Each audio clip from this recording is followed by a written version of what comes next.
The invisible encounter. Ryan walked through the quiet alien forest, holding a small scanner in his hand. The trees were tall and glowing softly with blue light. It was early morning on planet Varel, and the fog was still thick. He came here every day to collect samples and repair old machines from the first human camp. He thought this day would be just like the others, but it wasn't. As he moved deeper into the trees, he heard a sound behind him, a soft crack, like someone stepping on a dry twig. He stopped and looked around. "Is someone there?" he asked, but no one answered. He turned again. No animals, no wind, nothing. But Ryan's heart beat faster. Something felt wrong, or strange. He walked forward carefully. That's when he noticed it. A shimmer in the air, like heat waves. Just for a second. Then it vanished. He shook his head. Maybe I'm just tired. But then he saw it again, closer this time. A shape, thin, humanoid, standing still between the trees. Ryan narrowed his eyes. What the? Then it hit him. Someone or something was there. But they were cloaked. Invisible. He stepped slowly closer. "I can see you," he said softly. Suddenly, the shimmer moved back, almost like it flinched. A soft gasp came from the air in front of him. Then silence. "I don't want to hurt you," Ryan said, holding up his hands. For a few seconds, nothing happened. Then, out of nowhere, the shimmer faded, and standing before him was a young alien girl. She was completely naked. Her skin was a soft silver purple, smooth like glass. Her hair was white, long, and braided in a strange style. Her eyes were wide with shock. She stared at him like he had just broken a rule of nature. You can see me?" she whispered, her voice shaky. Ryan blinked, unsure what to say. "Yes. I didn't mean to. Your cloaking didn't work." Her face turned red. At least, it looked red to him. She covered herself with her arms and turned away. "No one has ever seen me before. No human," she cried out, her voice full of panic and shame. "Wait." Ryan quickly took off his jacket and offered it. "Here. Take this." She hesitated, then snatched it from his hand. She wrapped it around herself tightly and sat down behind a bush, avoiding eye contact. Ryan sat on a rock near her but kept a respectful distance. "What's your name?" he asked gently. She didn't answer at first. Then she muttered, "Vesha." He nodded. "I'm Ryan." There was silence for a moment. The forest around them was still and quiet. "How did you see me?" she asked. "No one is supposed to see me when I cloak." "I don't know," Ryan replied honestly. "I just did. Maybe I'm different." Vesha looked at him carefully, still unsure if he was telling the truth. "My people. We use cloaking to stay hidden from outsiders. We're not supposed to be seen. If they find out I failed." She stopped. Her voice was shaking again. "I won't tell anyone," Ryan said. Vesha looked into his eyes. "Why not?" "Because you looked scared," Ryan said. "And you didn't attack me. You're not here to hurt anyone." She didn't speak again for a while, but her shoulders relaxed just a little. "I've been watching humans for weeks," she said finally. "From the trees, from the shadows. You're the first one who ever looked up and saw me." Ryan gave a small smile. "Lucky me, I guess." She rolled her eyes but didn't smile. "It's not lucky. Now I'm in trouble." "I'm sorry," he said. "But maybe this happened for a reason." Vesha looked down at the jacket she wore. It was too big for her and smelled like oil and metal. Still, it was warm. Ryan stood up slowly. "You can come back to my camp if you want, or stay here. I won't follow you." Vesha looked up at him surprised. "You're just leaving?" He nodded. "You already know where to find me." He turned and began to walk back through the forest. Behind him, the alien girl sat quietly watching. She had come to spy on humans. She thought they were loud, selfish, and blind. But now, one had seen her, truly seen her, and he didn't run. He didn't scream. He didn't use her weakness against her. He gave her a jacket. He gave her warmth. He gave her respect. As the forest swallowed Ryan's figure, Vesha whispered to herself, "Why could he see me?" And deep inside, a strange feeling grew. Curiosity. And something else. Why can he see me? Vesha sat on the cold ground, Ryan's jacket still wrapped around her body. Her hands gripped the cloth tightly as if it could stop her world from falling apart. She had trained for years in the invisible arts of her people. No outsider had ever detected her, not even once. Her cloaking ability was her pride, her protection, her very identity. But today, a human had looked straight into her eyes.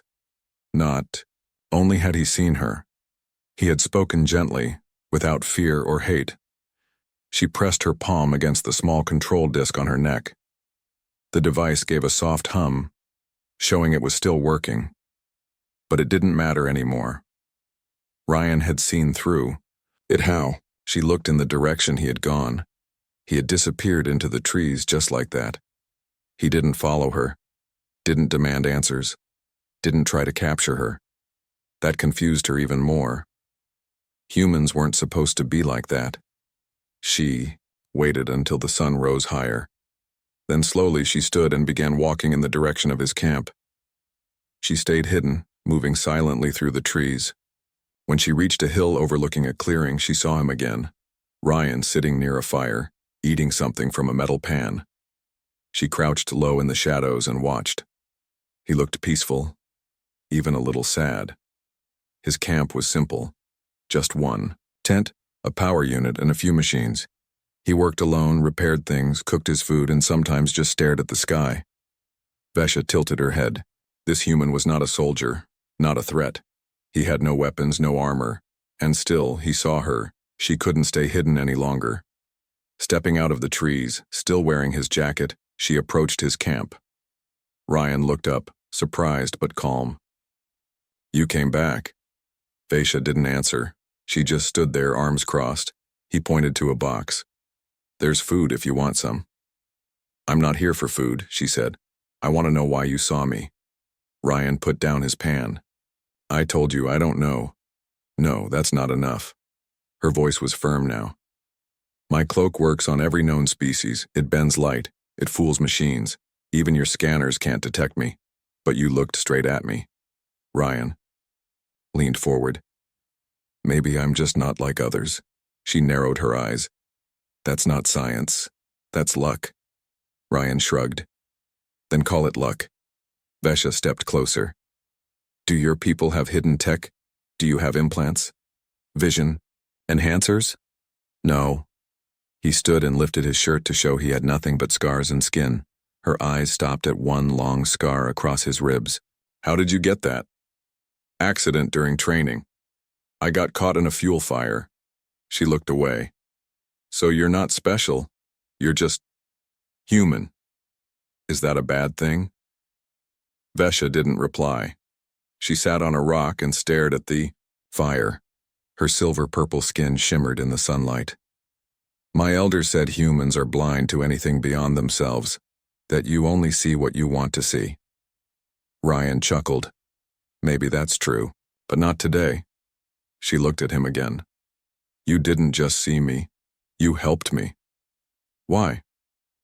He looked her straight in the eyes. "Because you looked cold and scared. No one in her tribe would have done the same for an outsider."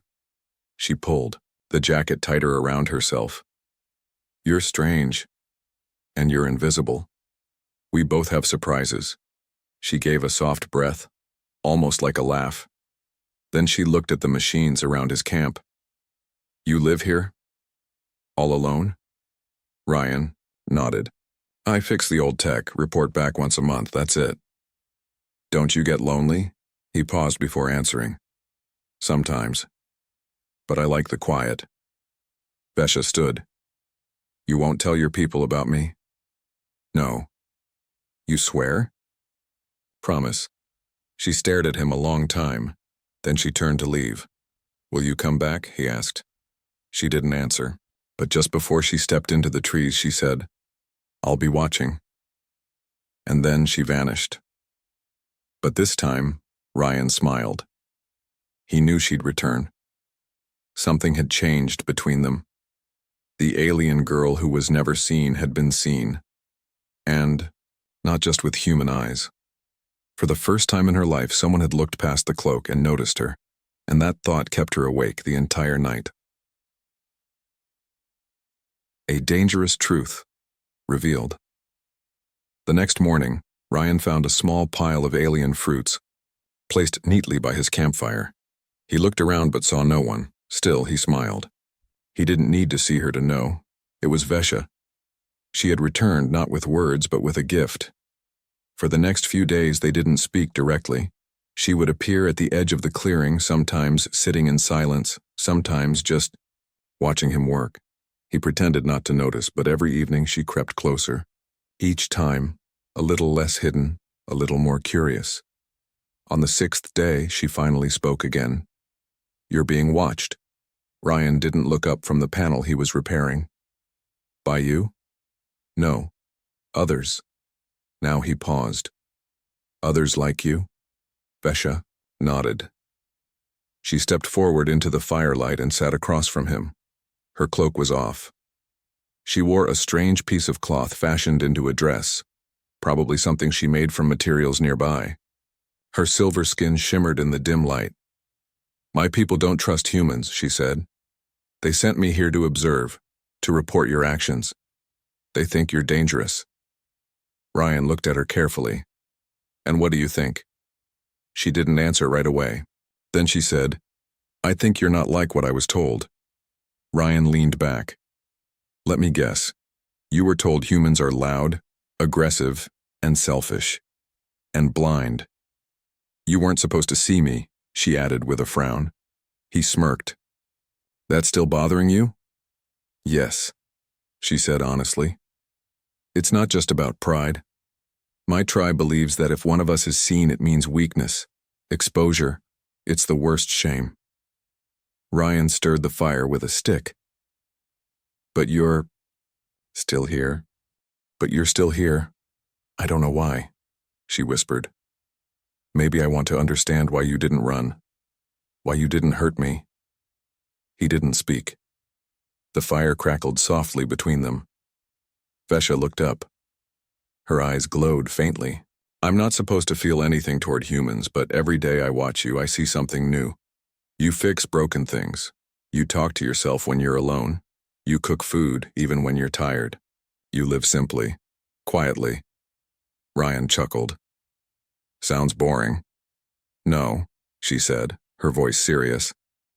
It sounds honest. He looked at her. So what now? Are you going to report me to your leaders? She shook her head. I already did, but I didn't tell them you saw me. If they knew, they would punish me. Maybe erase my memories, or worse, send me away forever. Ryan's face grew tense. Why would they do that? To them, my failure means danger. If one human can see us, maybe others can too. They'll want to erase the risk. So, they'll come for you? She nodded slowly. And they'll come for you too. If they learn the truth. Ryan stood, his hand tightening on a nearby tool. Then we lie. We say nothing. Vesha stood too, stepping closer. That's why I came, to warn you, to ask if you'll help me keep this secret. Their eyes met. For the first time she was standing inches from him, fully visible. No cloak, no fear, just trust. I will, he said. But you need to be careful. If they're watching. They are, she said softly. Even now. She turned and pointed toward the dark trees. Ryan saw nothing, but he believed her. Then she whispered something he didn't expect. They're not just watching. They're testing me, to see if I'll betray them. And I don't know what I'll do if they force me to choose. Ryan took a slow breath. Then don't choose yet. Stay here. With me. Learn more. Maybe there's another way. Vesha's voice broke a little. You sound like someone who believes in peace. I believe in truth, he replied. That night, she didn't disappear into the woods. She stayed by the fire. For the first time in her life, Vesha felt what it was like to be seen and not judged. To be accepted, not as a tool or a spy, but as a person. And deep inside her, the fear slowly began to fade. But far beyond the trees, hidden eyes blinked silently in the dark. The alien tribe had seen enough, and they were not pleased. The cloak. Malfunctions. The storm came without warning. The sky above planet Varel turned a deep violet, and electric winds howled through the forest. Lightning twisted in the clouds like angry serpents. Ryan rushed to pull his tools into the shelter of his tent, but he wasn't alone. Vesha stood just beyond the clearing, her hair whipping in the wind, her cloak shimmer barely holding. Get inside, Ryan shouted. I can't, she called back. My cloak is failing. Before he could react, a sharp crack split the air, like glass breaking. The shimmer around Vesha flickered, sparked, and then vanished completely. Her invisibility was gone. She gasped and looked down at the small control disk on her neck. The lights had gone dark. The device was dead. Rain began to fall in heavy sheets, and her dress clung to her skin. She looked vulnerable, alien and yet strangely human. Ryan ran to her, grabbing her arm and pulling her under the shelter. She collapsed to her knees, holding her head. It's broken, she whispered. They'll know. They'll see me. You're safe here, Ryan said, wrapping a dry blanket around her. No one will find you. She shook her head. You don't understand. That cloak was my identity. Without it, I'm nothing to them. He placed a hand gently on her shoulder. Then maybe it's time to be something else. That night, with the storm raging outside, Vesha sat in Ryan's small tent, drying by the fire. She wore a shirt that was far too big and drank something warm from a cup he offered. It was quiet between them, but not uncomfortable. I used to think humans were ugly, she said, looking at the fire. Ryan raised an eyebrow. Thanks, she smirked. But now I see differently. You're not perfect, but you're real, honest. Looked at her. And you? Without your cloak, you're still you. No, she said, voice low. I'm something new now. The next morning, she didn't hide. She walked freely in the camp, barefoot, helping him fix a power unit. She learned quickly, asking questions, testing parts. She laughed once, just once, when he dropped a wrench on his foot.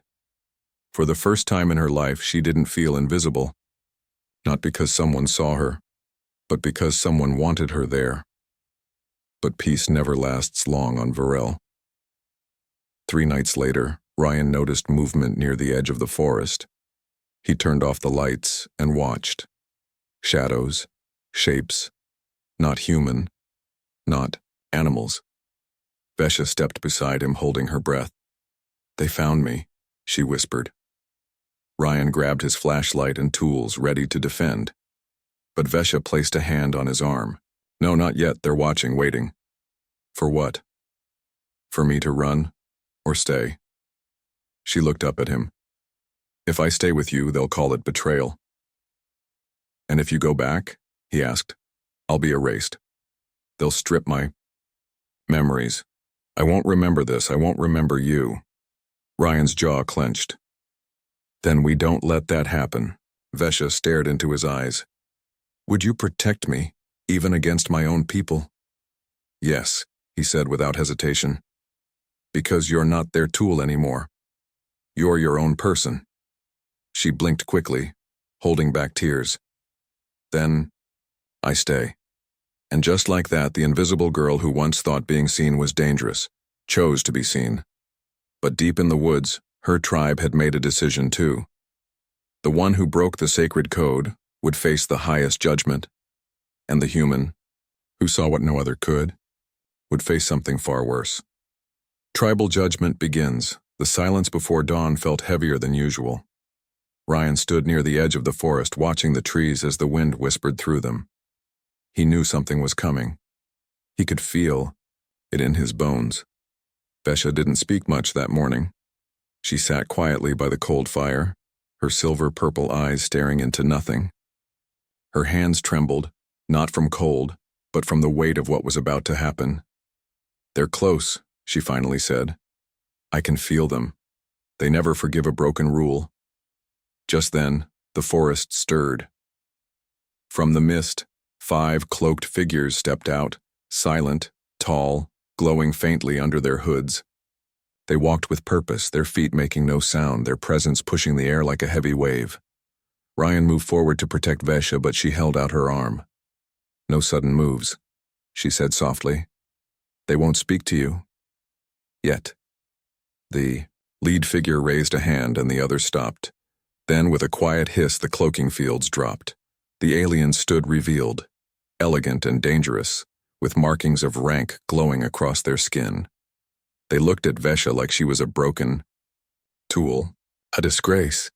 "You have shamed the unseen," the leader said, his voice echoing like it wasn't meant for human ears. "You let yourself be seen. You walked in the open. You spoke the truth to an outsider." "I made a choice," Vesha said. Her voice was steady, even as fear burned in her chest. "He did not harm me, he respected me." "That does not matter," the elder hissed. "You were trained to be more than visible flesh. You were trained to vanish always." Ryan stepped forward. She was freezing. "I gave her help. That's not a crime." The alien leader turned his glowing eyes to him. "And you, the human who sees beyond the veil. You are not part of this world. You are not welcome in our judgment." Vesha moved, quickly, placing herself between Ryan and the group. "He is part of this now. I made him part of it." Whispers passed between the cloaked beings. The leader's face turned colder. "You broke our law. You bonded outside the shadows. For this, the sentence is mind-cleansing. Memory erasure. You will forget this place, this man, this life." Vesha's breath caught. She stepped back in horror. "No, please." Ryan clenched his fists. "You can't just erase her. She's not a tool. She's a person." "She is. One of us," the leader said, "and she will return to the fold." "No," Vesha shouted. "I choose to stay. I won't forget him. I won't go back." The forest echoed with silence.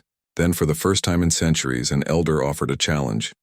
"There is one path," he said, "the trial of intent. He may take it. If he proves his connection is pure, not curiosity, not desire, but true bond, then you may remain, as you are." Ryan didn't hesitate. "Then I'll take it." Vesha grabbed his hand. "It's not a game, Ryan. The trial is cruel. They will test your mind, your memories. They'll show you what you fear most. And if you fail," he squeezed her hand, "then I fail for the right reason." The elder nodded. At sunset, the trial begins. Without another word, the cloaked judges turned and vanished back into the trees, leaving a heavy silence behind. Vesha looked at Ryan, eyes filled with both pride and fear. No one has ever passed the trial for an outsider. No human has ever even been given the chance. Ryan smiled gently. Then maybe it's time someone did. That night, under the darkening sky, a circle of light appeared in the forest, a sacred place the aliens called the Mirror of Spirit. Ryan stood in the center as Vesha watched from the edge, her hands clenched tight. The trial would begin, and his mind would soon become a battlefield of truth, fear, and everything he had tried to forget. The test of intention. The forest around him was silent, but the silence felt alive. Ryan stepped into the glowing circle etched into the mossy ground, surrounded by alien stones humming with invisible energy. The air shifted. The moment he crossed the boundary, he felt the temperature drop, the weight of 100 invisible eyes pressing on his chest. From the edge of the circle, Vesha watched with wide eyes, lips trembling. "Don't let them inside your heart," she whispered to herself. They'll twist it. The elder's voice echoed from the trees. The human is ready. Begin the trial. Suddenly, the light shifted. Ryan blinked, and in a flash, the forest was gone. He was standing in the wreckage of his old research base, burned, broken, filled with smoke and screams. But that couldn't be real. That was years ago. No, he said aloud. This isn't real. But it felt real. The fire licked at his arms. Shadows moved around him, calling his name. Faces of lost teammates appeared, people he had failed to save. You let us die, one of them said. Ryan's heart pounded. This is a lie, I didn't abandon you. The ground cracked beneath him, and suddenly he was back on Earth, his family's house, his father shouting, his mother crying.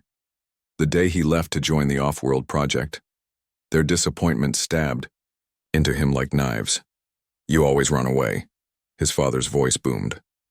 No, Ryan whispered, fists clenched. I run toward something better. The illusion shifted again.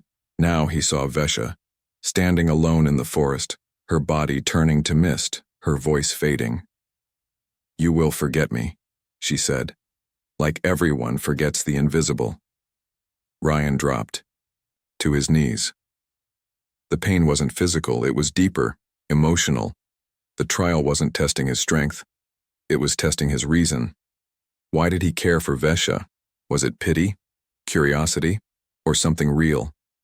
Then a final vision appeared. Vesha stood in front of him, visible, glowing softly. Why me, Ryan? She asked. Why not another? Why not a human? He stepped toward her. Because you see the world like I do. Because you question what you're told. Because when I looked at you, I didn't just see you. I understood you. The illusions cracked. The burning, the shouting, the ghosts, all vanished in a blink. And he was back in the circle. But he wasn't alone. The elders stood in a ring around him, their glowing eyes fixed on his face. The lead elder stepped forward. You did not run from the pain. You did not lie to yourself. You held the bond with clarity. He turned to Vesha. Your human has passed the trial of intention. Vesha gasped, her eyes filled with tears. She ran to Ryan and held him tightly, not caring who saw. He was shaking, but smiling. The elder's voice softened. We have judged many. Few pass. Fewer still survive. But you chose truth over comfort. You saw her, and she saw you. He stepped back. The sentence is lifted. The bond is honored. You are free. As the cloaked elders vanished into the trees, the forest seemed to breathe again. Ryan and Vesha stood in the center of the circle, arms wrapped around each other. For the first time, there were no more secrets, no more cloaks, no more fear. Just two people from different worlds who had truly seen one another. She chooses him, visible forever. The stars above Varel burned brighter that night, as if the sky itself had witnessed something rare. Ryan and Vesha sat near the fire, silent, shoulder to shoulder. No more watchers in the woods, no more whispers in the shadows. The trial was over, but its weight still clung to their hearts like morning dew, gentle but undeniable. Vesha looked down at her hands, no longer hiding her skin, no longer fearing she might disappear. All my life I was told that being seen made me weak, she said softly. That visibility was shame. Ryan looked at her, his voice warm. But now you're the strongest person I know. She smiled faintly, eyes glowing in the firelight. Do you remember the first time you saw me? I do, he said. You thought I couldn't. I wanted to run, I felt broken, exposed. And I just saw someone who needed help, he said. And maybe someone I was meant to find. She turned her gaze to the trees. My people gave me a choice now. Return to the tribe. Or remain here, visible, changed. Ryan said nothing. He didn't want to beg her to stay. But his heart waited in silence. I've made my decision, Vesha whispered. He turned to her, holding his breath. She reached into her small satchel and pulled out the broken cloaking device, the one that once defined her entire identity. Slowly, she dropped it into the fire. The metal sparked, hissed, then cracked. "I choose this," she said, looking into his eyes. "I choose you." He reached out, gently taking her hand. In the weeks that followed, Vesha didn't hide anymore. She helped rebuild broken machines, learned to cook strange human food, and even laughed more often. Her presence became part of the camp, something natural like the rising sun. When the next supply ship arrived, the humans aboard were shocked to see Ryan standing beside an alien woman, not as captor and subject, but as equals, friends, partners. Some looked at her with suspicion, others with awe, but she didn't flinch. She stood tall, proud of every inch of her silver skin, every scar, every step she took beside the human who saw her when no one else could. And Ryan? He never questioned his choice. In Vesha, he had found more than a story or an alien mystery. He had found someone who made him whole. From that day on, the invisible girl became part of a world where she no longer had to vanish. And when new generations asked how a human and an alien ever fell in love, Ryan would only smile and say, "She thought she couldn't be seen, but I never looked away."